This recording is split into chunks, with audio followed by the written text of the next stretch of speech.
Hey everyone, welcome back to my channel. Today I've got something really exciting to share with you. We're going to dive into the best times to upload your TikTok videos to maximize your chances of going viral.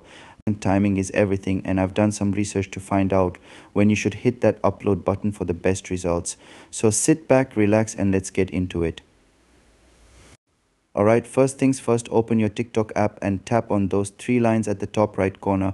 This will bring up the menu. From there, click on TikTok Studio. Once you're in, look for the View All option and tap on that. Now you'll want to go to the Followers section and scroll down. Here's where it gets interesting. You'll see a breakdown of the timings and the number of followers online at different times.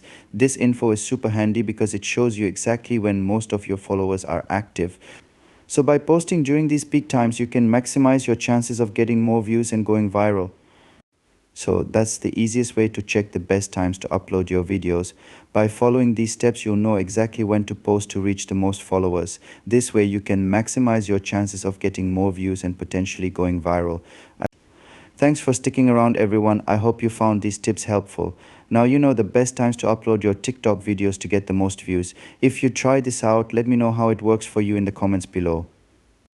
Don't forget to like, share and subscribe for more tips and tricks, and make sure to press the bell icon next to the subscribe button to get notifications for more videos. See you in the next video.